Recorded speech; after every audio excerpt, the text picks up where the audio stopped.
Good morning and welcome to Recipe for Success. My name is Nancy Giacalone and my guest today is Rachel Strauss with EHIM. We'll explain in a few minutes what all those letters mean and what she does. For anyone that is tuning in for the first time, the purpose of this podcast is really to connect my love of cooking, business, people, kind of my curious nature with what is the one thing, the key ingredient or technique that makes people successful? So, as I mentioned, I'm super excited to have Rachel Strauss on my show today. She is with EHIM, which is a pharmacy benefit manager.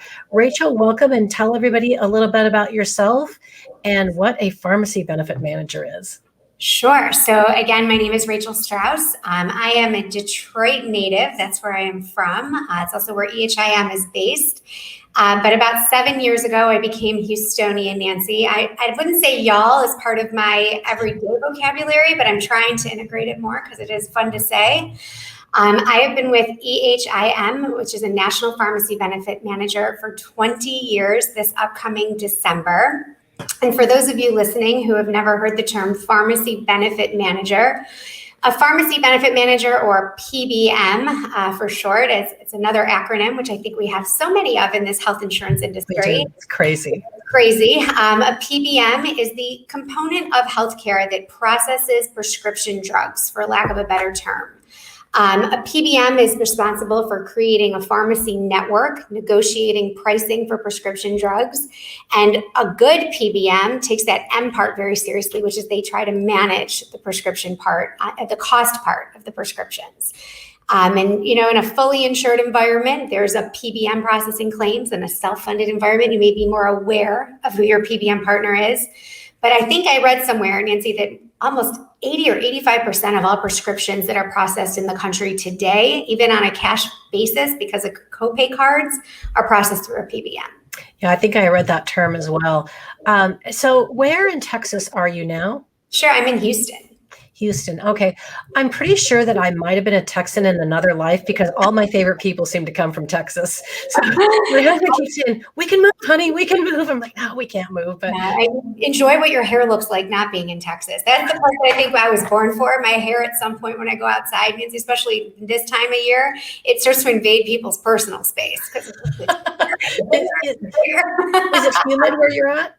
It's very humid. Yeah, I think I read that Houston's one of the most humid cities in the country, especially in August. September. Okay, yeah. I'm not gonna lie. That's not my favorite. When I was in San Diego a couple of days ago, it was really humid there, which is not usually humid there. And I'm like, what's going on with my hair? Because my hair does not like humidity at all. San Diego was supposed to be perfect weather. It usually is. It just was. There had some like marine layer or something. But okay, so recently, I think you know this is one of the reasons you're on, is I made the conscious decision that I really wanted to pivot the focus of this podcast, and I really wanted to focus on women, not only in this insurance industry, but across all industries. And I wanted to focus on women doing great things in their industry, which you are one of.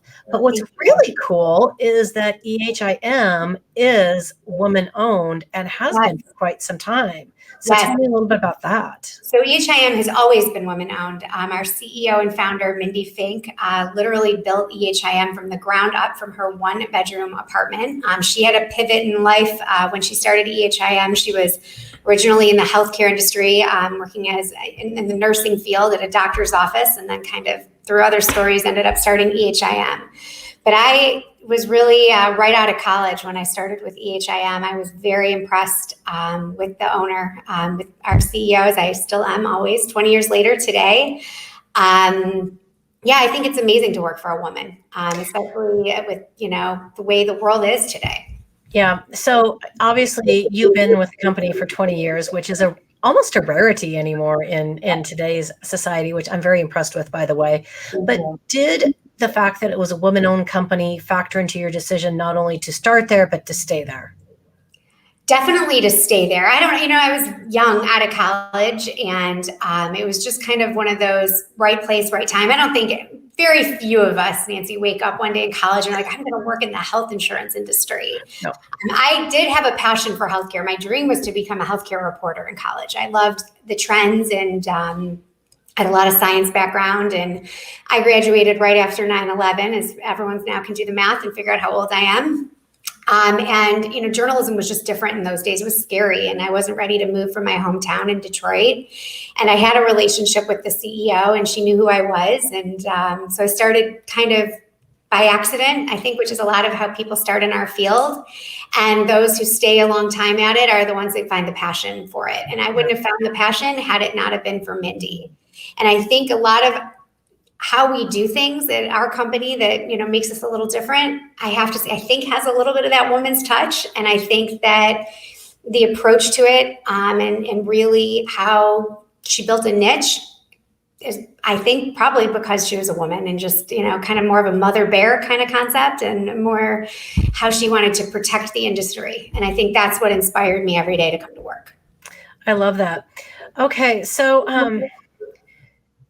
true confession to anybody that might be watching this. I've been in this industry for 35 years, but a long time. And I've always known about PBMs, and of course I work with them in my self-funded clients, but it can still be, even to somebody as seasoned or old, however you want to take it, as myself, PBMs can still be confusing. And it's not just what you do, but the pricing around pharmaceutical drugs, the shadow pricing, the rebates, the incentives. It's very confusing, and it sometimes feels like there's the Wizard of Oz curtain, and behind that is the actual value of drugs. So how can a good PBM offer insights into better understanding how to effectively manage the cost of drugs, not only for the plan, but to the benefit of the members as well? Sure. So I think what has happened is, look, the function of a PBM, as I mentioned, Nancy, the M part, we were supposed to manage the cost of prescription drugs. And I think what's happened is a number of different facets which have made it so confusing. It's confusing by design, right? Your average consumer, before I ever got in this business, right? You pick up your prescription, you think you pay a price, and you figure with insurance, somebody's paying the higher value of what you paid for. But that's not how the industry works. And a lot of it has to do with the supply chain and how pharmacies, whether you go to a local independent, which, is part of our fabric still, thank God that there's still mom and pops out there, or you go to a huge conglomerate like a Walgreens or CVS, everybody's acquiring drugs from different places. And so you've got a lot of hands involved, and you've got a lot of areas for markup. Plus, you've got the pharmaceutical companies themselves who can create different pricing, whether they're selling through a wholesale market like a McKesson, or through direct, again, to a conglomerate pharmacy chain, or even with hospitals, right? We've all seen that news story about the mom who has a baby who takes some pain medication that the hospital billed some crazy amount of money for. And I think, when you're talking, how do we control costs? And I certainly don't have all the answers. And if any brokers are listening today, they can tell you there's some brilliant brokers out there who stump me on a weekly basis with questions, because there are so many convoluted ways that PBMs make money. And I think the way to explain this is also to understand the history of, what's happened in the last 10, 15 years, why the buzzword is transparency with pharmacy benefit managers. And so you probably remember 15, 20 years ago, the model for PBMs, nobody ever asked PBMs how we got paid, right? Nope. It was just, our job was manage prescriptions, and that's, what we did. And I don't think, if I've been in the industry when it really started, which was really thanks to Walmart. I believe Walmart was the beginning of the transparency need, because they started with a brilliant marketing ploy, which was the $4 generic. Right. You started seeing that on the news, and you probably had members call you about how should I go get $4 drugs. And the good PBMs, the ones that were already angled correctly, had those $4 drugs as part of their formulary. But what started happening were all these PBMs where they had what's called spread pricing, which is they were making more money, and that's how they were getting paid. But I think they got egregious. I know they did. And so you had drugs, and I think the one that everybody really paid attention to, in the early mid 2000s really, was Lipitor. Mm-hmm. Because Lipitor was one of those drugs that quickly became a $4 generic. And you knew the name of Lipitor. And if you saw it on a client report and it was $200 or $300 or $400 for a month's supply, it kind of, became that, I love Lucy. Lucy, you've got some explaining to do. How could this be a $400 drug? And that really opened up well, how are PBMs getting paid? And and for those listening, today, you should know how your PBMs are getting paid. And look, I have a job at a PBM. I want PBMs to make money because I thank God have a job, but it's just in being honest and doing the job which we're hired to do, which is manage. So it took a long way to answer and get back to how do we control costs? And I think it starts with transparency. And I think it's understanding how a partner is getting paid. And look, if a PBM has spread pricing and no admin fee, I'm not saying that's always bad. I just think that if that's the case, you have to make sure their incentives are aligned with the plan sponsor and that your trend is a reasonable number. Because if your trend is reasonable and you're not seeing double digit every year or crazy claims out of the woodworks without a strategy behind them, then your PBM is doing a good job and they should get paid to do so, however that payment arrangement is. But I think that the only way we're ever going to get better as an industry is with universal transparency and understanding the pharmaceutical companies' models and what they're doing behind the scenes. Yeah, I agree completely. I've always been of the opinion that everybody needs to be paid because none of us work for free. Right. So it's not about that the PBMs shouldn't be paid and compensated fairly, but the smoke and mirrors that goes into a lot of it is just, it's just insane. So, okay, so now we're going to get into a little bit of treacherous territory here and talk about specialty medications. As a broker, it's something that we deal with all the time, and it can literally destroy a plan. Some of these medications can destroy a health plan. We see medications that run, I see them every day, that run from $50,000 a year to $500,000 a year. Yep.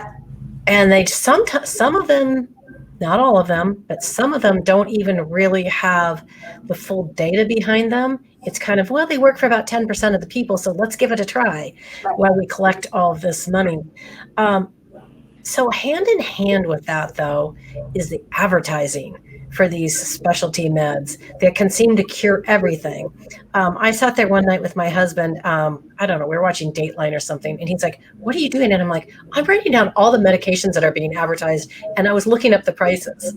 And the average price per month of medications that were being advertised was $5,000 a month. Oh, yeah. Do you think, I know as a PBM, you can't specifically do anything about it, but do you think there's going to be or foresee anything that's going to rein that in? Because that is a freaking runaway train. I hope so. Look, I will not get into politics. So, it's hard with each administration. It seems like they're getting close, right? Right. And it's just there's a lot of lobbyists that are fighting it. There was something on the, recently where they wanted to have the price of prescription drugs put on the commercials. And it was such a brilliant idea. And look, it got shut down. I think that, look, my PBM is unique in that we don't deal with pharmaceutical rebates at all. But I'll explain the history behind it. Is our CEO, I mentioned she worked at a doctor's office, right? And when she started EHIM and got that phone call from some rebate aggregation company, you probably saw our BIN number, which for listeners is what identifies a unique PBM for billing purposes. And she hadn't processed one claim yet. And somebody called to pay her money in order to process their claims or put their prescriptions as preferred drugs. And in her mind, she was, I don't want to age our CEO, but I will say EHIM is 35 years old. So she's a little older than that. But I can tell you she had worked at a doctor's office, and they being Washington, had just slammed the pharmaceutical industry from a doctor's perspective, right? They said you cannot rebate doctors. You cannot pay a doctor to go to Hawaii to write all of your, back to Lipitor back then, right? Right. And so in her mind, it made sense that this was going to be shut down. And so it's amazing. Here we are 35 years later that they have not talked to the payer side about controls. And then the consumer side, it's dangerous. And, we've got patients now, Nancy, and you see this all the time, that are not just patients, they're consumers, right? We go to the doctor and we know in our head what our diagnosis is before we've had a test and what's going to fix that diagnosis that we ourselves have Googled and figured out based on the commercial that told us we had what we have. Right. So I think, the good news, not good, I think the game unfortunately, it's a game. And I think what pharmaceutical companies have allowed for is for the smart plan sponsor to at least understand that there are some strategies that pharma has created so that you can help offset some of these costs, which I know, you're very familiar with. And for those listening, if you're not, I hope every broker or plan sponsor or anybody who's interested in this space understands there are strategies to help cut costs with specialty drugs. And this is what your broker will hopefully help steer you with the right partners so that these $50,000 drugs aren't causing, your entire plan to go upside down. Yeah. But it is a game. And it's unfortunate because you say you don't want to get into politics, nor do I, because I don't think this should be a political discussion at all. This is a common sense discussion. Correct. In my mind. It's how do you help the most people most effectively? It shouldn't be about which lobbyists are the strongest. So, okay. So along those lines, on my actual last, well, maybe second to last, pharmacy question is, I get asked this a lot. People say, well, I can get it so much less in Canada. If I just get it mail order from Canada, it's going to cost so much less. Why is that? What's your opinion? May not be fact, but what's your opinion as far as why that is?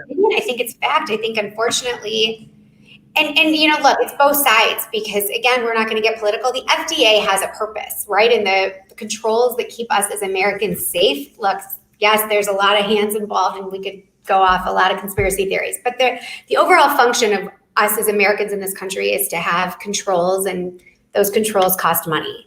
And in other countries, they don't have necessarily the same type of expense behind the scenes, to like our FDA, for example. So a lot of the medications that can come from other countries are the same drugs with less overhead. It's really the simplest answer. Yeah, it's a little bit unfortunate that it happens that way, but it does. Okay, so this is an interesting fact. I found out that you actually started in the underwriting department before moving into sales. I don't know but I've never heard that before. So I think you must be a unicorn or something. There's an underwriting brain and there's a sales brain. So how did you manage to make that transition? So a lot of this has to do with my personal story of how I started with EHIM. So when I started with EHIM, I was a reporter and looking for extra hours. So I started at EHIM, and I think my first function was just filing, just kind of right out of college, getting, learning. And our chief underwriter at the time, I didn't think her title was chief. We had 11 employees. We were a small startup PBM. She was going to Hawaii for a couple of weeks. And, if anybody who does underwriting, I was not a senior level underwriter, but, when you have entry level, it's all built for you behind the scenes in Excel. And so I was so fresh out of college that I was the first person that really understood Excel. I mean, I had all these classes and background in it. So I was an easy temp to fill in and just put in numbers for quotes. I didn't do any of the mathematics at that point behind the scenes, but it was the numbers. And it was while she was out of town, and I joke, I was 22, and a broker called to understand his proposal. And I probably should have passed the call on, but I'm a people person, which I'm sure is evident at the moment. And I said, well, hang on, it's a guy named Greg, if he's listening in Detroit, he knows exactly who he is. But I went on the computer and I said, I'm going to figure this out. And I went behind the scenes, saw all the math and started figuring out what the assumptions were from a per member standpoint. And he said, I want you to go to a meeting. Can you go to a meeting with me and explain how you got all these numbers? And Nancy, I was 22, and here's the girl in me. I was like, this just meant I could probably go to Express and buy a button-down shirt. And did I need a briefcase? That's how it was in my head. But yes, I was going to a meeting. And I remember that day, Mindy came over to just check on me and said, how did you like it? I said, oh, it was great. And I'm going to go to a meeting. And Mindy looked, she goes, you're what? And I'm like, oh no, I'm going to talk about the numbers. And Mindy actually went with me. And so slowly but surely, I learned how to sell EHIM through the numbers. And so they kept me in underwriting while the company needed me there. And so when you really get into PBM, we're not selling a widget. It's really consultative. It's understanding risk. It's understanding where prescriptions are going. It's reading about new drugs. And I loved it. So it was, yes, I love sales and I love presenting, but to me, and probably what's, thank goodness, made me successful over the years is that I'm not selling numbers somebody's giving me. I can back into virtually almost any contract and understand where I'm coming from. And I can see where that reporter background really serves you well. I love it. Yeah. I mean, it's about getting information to the people and understanding what you're talking about. Okay, so I'm sitting here and I'm looking at your lovely background of your family and your kids. And as I already told you, I'm a little stalkerish when it comes to my guests. I like to find out as much as I can so I have a better understanding of what makes you you. And so I know that your kids are part of your story. And I know that you have a daughter that just started kindergarten. But before we talk about that, what has it been like for you for the last year and a half during the pandemic while everyone's essentially been working from home? Sure. So I will start with this statement and then I'll just look at your face. I started the pandemic with a 2 and a 3-year-old. Okay. Yeah. So, but I got to tell you, this pandemic, and they are part of my story. They're in my background, and I'll kind of explain how the pandemic has changed my whole view of work. But my husband's part of my story. My husband was a really good cold call that I made in Detroit when somebody gave me the name of their broker who happened to be located in Houston, Texas. Oh, I love that. So we are a health insurance family. It's why I live in Texas. But what the pandemic did was a few things. One is, anywhere for women who happen to be listening to this podcast, look, women are pulled into so many roles if we decide and make the choice we want to be mothers also, right? We choose to be mothers. We have an identity before we're a mom, and you get pulled in so many different directions. What the pandemic taught me was to be unapologetic about both roles. And, we actually moved into the home I'm sitting in the week before the pandemic. This was a bare white wall behind me, and I would do these Zooms, and you hear people, you hear voices. And I just decided, I have kids. I have beautiful kids. I'm proud of my kids. They're what fuel me to go. And I'm going to put them up behind me. And so what the pandemic did is it stripped down all barriers of who I was in two dichotomies of life and created one. Because that's who I am. I'm just me. I'm a mom. I'm a EHIMer. I'm like yourself. We have so many roles. And I think it made me more authentic. And I think that's what the pandemic did, is it gave us all permission to just be who we are. We're going to have cranky kids. I mean, during this podcast, I have a lawn that was just mowed, that I got a little nervous about, but it's life. We're just living it. Thank God. I love that too. And the one thing that comes to my mind, and because I worked the whole time, my son was younger, but in some ways it was a gift of time as well during those precious years that, you might not have had as much one-on-one time with him during that period. So. No, and look, yesterday I got to see my son go to his first day of kindergarten, and so it's been great. So let's talk about your son for a minute, because that is a huge part of your story. I'm going to share a video in a minute, but Rachel, tell us a little bit about your son's journey. Sure. So as I mentioned, my husband is in health insurance. This is our life, right? We understand deductibles and co-insurance and how many people call. And, it's one thing to talk about a drug and a high cost drug, but at the other side of that high cost that you or I are trying to figure out a strategy for is a patient with a really terrible diagnosis. And when I was 20 weeks pregnant, I got, news during our 20-week ultrasound that my son had a hole in his heart. And so virtually in seconds, like life happens, I became the other side of healthcare, which is somebody with a diagnosis and a scary year ahead with bills that would come and medications and trying to figure out, all the other things. And it definitely creates a new form of empathy for patients. I mean, we'd all like to think we have it, right? Of course, we understand as humans. But being touched by it and being, having a son have open heart surgery as a new mom and knowing that we were going to get what ended up being almost $1 million of claims to come. And, it just created another side to the story and why I'm passionate about healthcare and, being an advocate for people who need one. And you asked if we could share my son's story. Of course, I believed part of the other side of me is a person who always wants to help. And if one person is listening today who has a friend or a family member or somebody that they just heard has child with a heart condition. I want to be a resource. I want to be somebody who they can pick up the phone and say, hey, you went through this. Can I see a picture of your kid? What's the other side of this story? And thank God we have a happy story. My son is vibrant, thriving, just started kindergarten, as we talked about, has no life limitations. He'll have things down the road, but, and we know that, and we stay educated, and we have, all of the necessary checkups.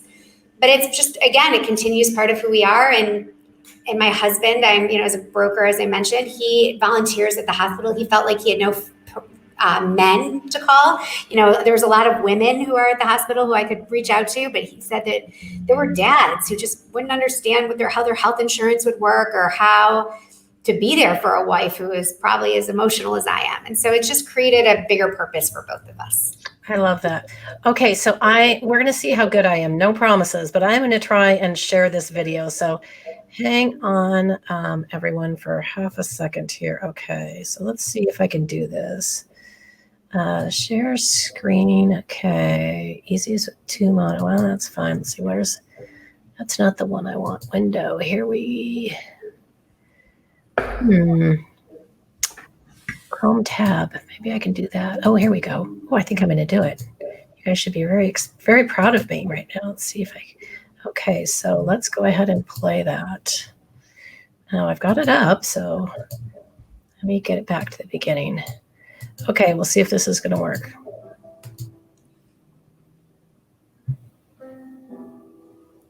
In January of 2016, we learned 2 days after my birthday that our son, who was 20 weeks in utero, would be diagnosed with a heart defect.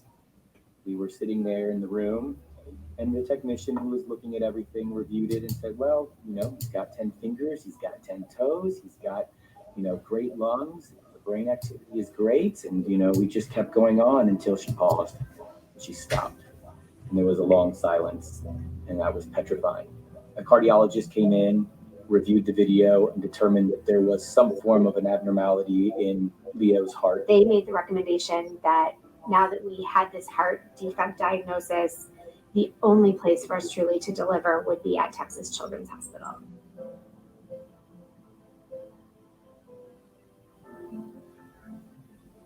For the Women's Pavilion and the Fetal Center, we do all interventions on fetuses that require an intervention. We actually have a meeting once a week that we present these cases and discuss it with neonatology, geneticists, high-risk maternal fetal medicine.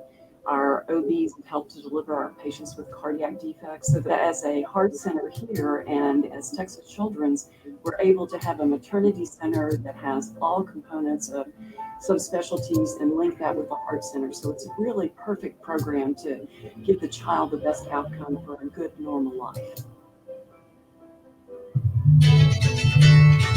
We came to Texas Children's, had another fetal echocardiogram, and they took us into a room with the diagram of a heart, and they showed us that Leo had tetralogy of Fallot with pulmonary atresia and a ventricular septal defect. When they said those words, it might as well have been in another language. I cannot tell you, other than the drawing and the word defect, I don't think I remember much of that day other than crying a lot. I remember as we were going through the discussion of the heart defect, Rachel was pretty overcome and was very teary, and Levi was just, very tender with her and sweet and trying to comfort her. And sometimes it's really hard to just push through and have to get through the information that they need to hear. As a fetal cardiologist, we are really the window into the heart center. We will completely destroy a normal pregnancy. We end up making a family very sad that they have congenital heart disease, but after many visits throughout the gestation, we've empowered them with the knowledge and the information that they're able to deal with and understand what needs to be done for their child to really repair that heart and then give their child for the family to take care of. We had no idea what we were in store for. We just knew that we were at Texas Children's Hospital. My father, who's a physician in Michigan, said, "You have nothing to worry about. They are the absolute best in the country." We were told there was a possibility that Leo would be rushed immediately to the NICU, and that we may not have that skin-to-skin moment, that bonding moment with our newborn. Leo was not born blue. He was born pink. He came out and got to hug him and hold him. And then I went with my son to the NICU. So they wanted him to gain a little more size and a little more weight before they conducted that surgery. Day 23 of surgery day. Leo's heart surgery was about 8 hours. That day was a blur, but I remember Leo being called away from me to go into surgery. We said, you know, our good lucks to him and kind of gave him a kiss before he went in. The day going by through updates and, you know, how many people really cared about us and were there for us. And the last memory I have, which we have on video, we just sent out one massive text to everybody, and it was just Levi and I telling everybody he was fixed. Chest is closed. And he's fixed. Off bypass. He's fixed.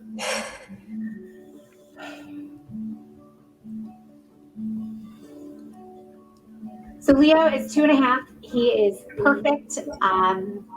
What's really amazing to me that 11 months of the year, I don't even really think about Leo's heart.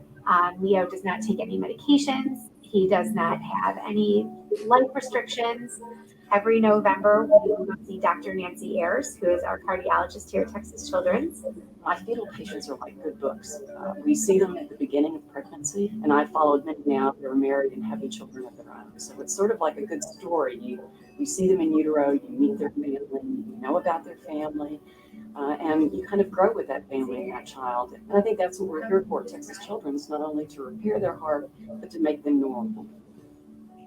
He is the happiest, most vivacious, sweetest little boy. He's fearless. I see that there is nothing that this kid can't accomplish. Leo's first full sentence, you know, when he started talking was, "I did it." And that to us is really Leo's theme. I mean, literally, he was so proud to say that he did something. I don't know what it was probably a Drew marker on my walls, but he still said, "I did it." And that is Leo. I mean, there is nothing this little boy cannot do. Texas Children's, they became an extension of our family. Because of what we've been through and because of the strength that we get from Texas Children's, we know that we're ready for whatever is to come down the line. Before we even knew of his heart condition, we come up with his Hebrew name, which was Lev. Lev means heart. Leo is our heart. He is our survivor, and he is our champion. Now he's in kindergarten. I haven't watched it. I'm crying. I'm not sure what to put out as the host, but oh my goodness, that just touched my heart so much. You know, oh, hang on a second. I've got to turn this off. Okay, sorry about that. No, that's okay. I'm not very good at screen sharing. Something I haven't watched in a long time. I have a couple comments to make. First of all, I love that you allowed me to share your story because it truly is part of you.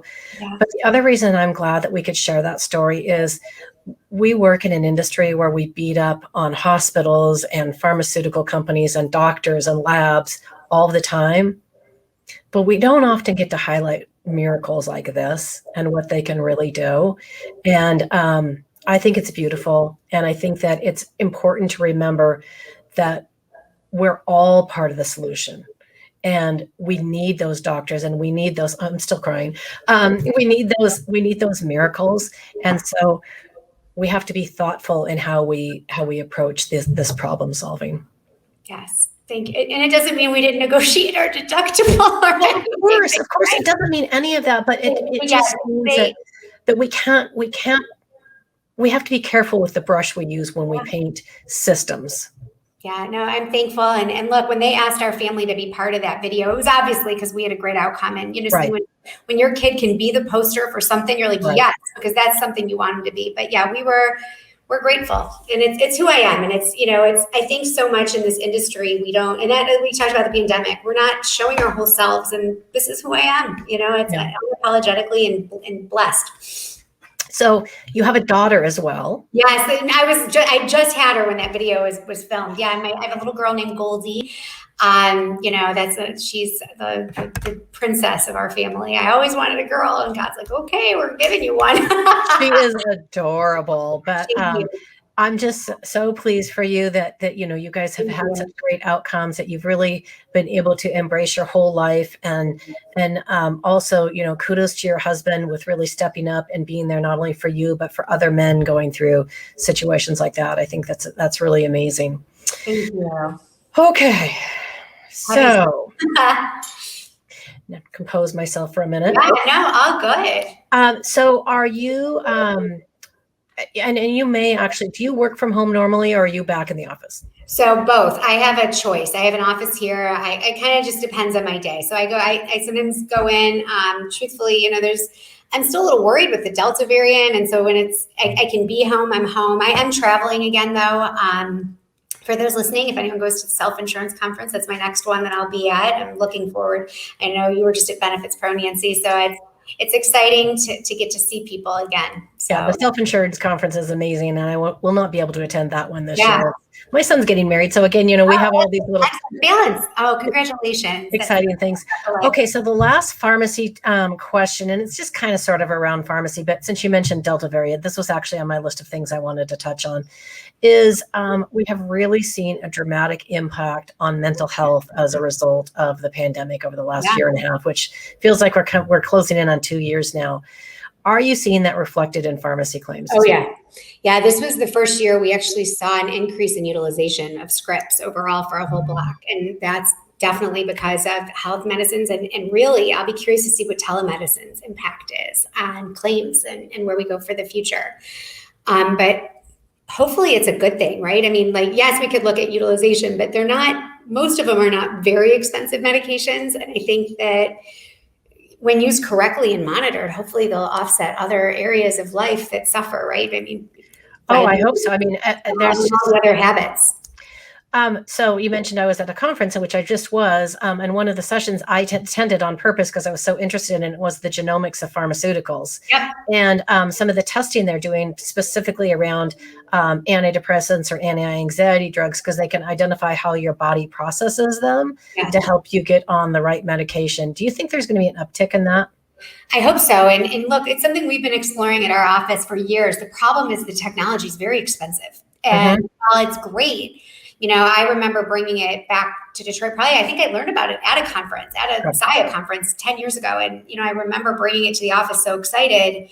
And our medical director was really excited about it. But the thing is the technology was more expensive than all the other drugs. So it just didn't make sense. And when we brought it to employers and we're like, if you spend X, look at what the health implications are, but the drugs were not expensive. So I hope that the technology gets cheaper and that it's more cost effective because look what if we can figure out, I remember the big drug that was Plavix. That was the one that, 10 years ago was amazing because if it doesn't work in most people and it can cause issues, but the thing is people didn't seem worried about Plavix because it's cheap. So I don't know. I'm hoping. Yeah, I find it I find it very interesting. I'm hoping that that's something that they continue to pursue. I did see, the costs have come down dramatically from like $2,000 to $200, but still $200 is a lot in comparison to the cost. PPM, and it's how do you right? Yeah, very interesting. Okay, so we're done with the heavy stuff. I'm not going to cry anymore. So we get to my 5 burning questions for the day. Okay, are you ready, Rachel? Yeah. Okay. Everybody gets this question right off the bat. I don't change it off my question list. So what's your absolute favorite food in the world and can you cook it? Pasta. Yes. What version of pasta? All pasta. Yes. All of it. I love, it's something as simple as pasta and an arrabbiata sauce. It's my favorite. And I love to cook. I don't do that because I love to feel healthy, and pasta doesn't always make me feel healthy, but I love pasta. But pasta in and of itself isn't necessarily bad. It's generally what you add to the pasta that can make it bad. Okay, so what is the one character trait you admire most in other people and why? Authenticity. That's the word of my day, I think. I appreciate people who are real and just don't leave anything to be I like a little mystery, but people who just are always themselves, because you immediately feel comfortable with them and you can build trust. I love that. Okay, so then turn the mirror on yourself. What's the one character trait that you have that you're most proud of and why? Yeah, same. I think I'm authentic. I think that I'm just, and I think this took me getting into my late 30s, early 40s to really embrace, which is just being myself. I think that's true for most people, Rachel, honestly. I mean, I think of my own, career and life trajectory. And I know that the older I get, the more comfortable I get with myself and the less apologetic I am about who I am and what I do. So it's interesting. All right. Okay. So this one is just for you. I just put this one in. I don't know why, but I just really wanted to know, if you were an animal, what would you be and why? A unicorn. I love that. You gave me the idea. Actually, I wish I was a unicorn because then I could fly and wear glitter all the time, and it wouldn't be like not appropriate because I love glitter.